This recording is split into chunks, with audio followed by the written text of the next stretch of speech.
লোকমান হাকিমের সাথে কালনাগিনীর ভয়ানক ঘটনা। লোকমান হাকিম নাকি গাছেদের সঙ্গে কথা বলতে পারতেন, গাছেরাও নাকি হাকিমের সঙ্গে কথা বলতো। আপনারা নিশ্চয়ই হযরত লোকমান আলাইহিস সালামের নাম শুনেছেন। তিনি ছিলেন প্রাচীন যুগের একজন পণ্ডিত ও জ্ঞানী ব্যক্তি। একদিন লোকমান হাকিমের এক বাদশা বন্ধু জঙ্গলে হরিণ শিকারে বের হলেন। বাদশার মনে ভয় ডর একদম ছিল না। বাদশা ছিলেন খুবই সাহসী।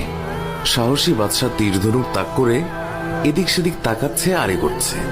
এদিকে বাদশার কানে মানুষের কান্নার আওয়াজ আসছে। অতি নিকটেই কে যেন কাঁদছে, সেও আবার মেয়ের গলায়। বাদশা জোরে বলতে লাগলো, কে তুমি কাঁদছ? তুমি কে? তুমি আমার মতো মানুষ নাকি জিন ভূত?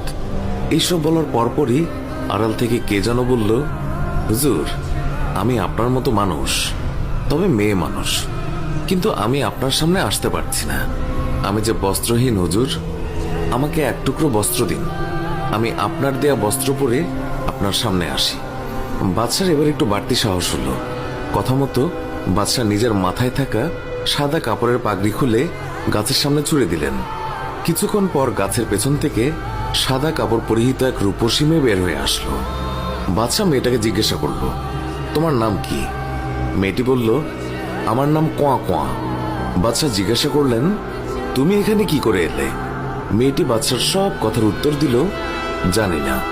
এবার বাদশা জিজ্ঞাসা করলেন, তুমি কি আমার সাথে আমার মুল্লুকে যাবে? যদি যেতে চাও তো আমি তোমাকে আমার মুল্লুকে নিয়ে যাব। মেয়েটি বলল, হুজুর, আপনার সাথে নিতে হলে আমাকে বিবাহ করে নিতে হবে। বাদশা কিছুক্ষণ চুপ করে থেকে বললেন, ঠিক আছে, তাই হবে। যেই কথা সেই কাজ। কাজে আসলো, বিয়ে হলো।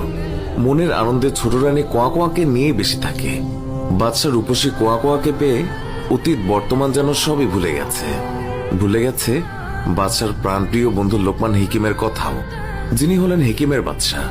এর আগে বাদশা যখন যা কিছু করত, প্রিয় বন্ধুর থেকে বুদ্ধি পরামর্শ নিয়েই করত। যে কোনো জটিল বিষয়ে বন্ধুকে স্মরণ করতে বন্ধু লোকমান হাকিম সেই জটিল বিষয়ের সমাধান করে দিত। অথচ বাদশা রূপসী কোয়া কোয়াকে বিয়ে করে ঘরে তোলার পর প্রিয় বন্ধুকে যেন মনের অজান্তেই ভুলে গিয়েছে। কোয়া কোয়াকে দেখার পর বিয়ে পর্যন্ত কোনো কিছুই জানানো হয়নি প্রিয় বন্ধু লোকমান হাকিমকে। তবে বাদশার প্রিয় বন্ধু লোকমান হাকিমও কিন্তু মুল্লুকের বর্তমান হালচাল সবই নজরে রাখছে, স্মরণেও রাখছে। বাদশা যে বনের গহীন থেকে একটা মেয়েকে উদ্ধার করে এনে বিয়ে করেছে, হাকিম তাও জানে। কিভাবে করেছে সেটাও জানে। আর মেয়েটির জন্ম পরিচয়ও লোকমান হাকিমের আগে থেকে জানা আছে। কিন্তু বাদশা মেয়েটিকে বিয়ে করার পর লোকমান হাকিম নিজে থেকে কোনোদিন মুল্লুকে প্রবেশ করেনি। এদিকে বাদশার মুল্লুকে একের পর এক অঘটন ঘটেই চলছে। অঘটন হলো, প্রতি রাতে কোনো না কোনো গ্রামে জনসাধারণের গরু থাকে না, মহিষ থাকে না, ছাগল থাকে না। কোয়া কোয়াকে মুল্লুকে আনার পর চারিদিকে কিসের যেন এক আলামত শুরু হয়ে গেছে। বাদশার এমন মহাবিপদের কথা শুনে লোকমান হাকিম আর রাগ করে থাকতে পারলেন না। হাকিমের বাদশা ছুটে এলেন বন্ধু বাদশার মুল্লুকে। লোকমান হাকিম বাদশাকে বললেন, আপনার বিয়ে করা স্ত্রী কোথায়?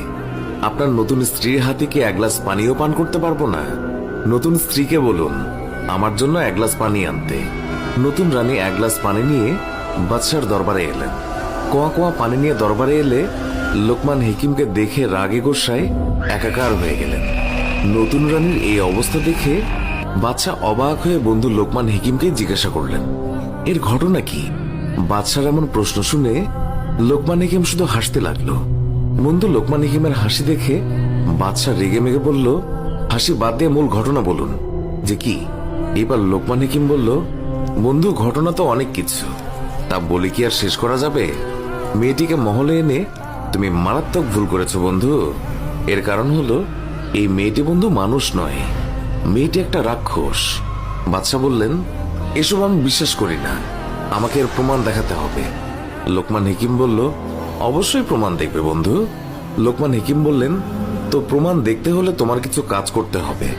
তোমার মহলের ভেতরে থাকা সমস্ত পানির উৎস বন্ধ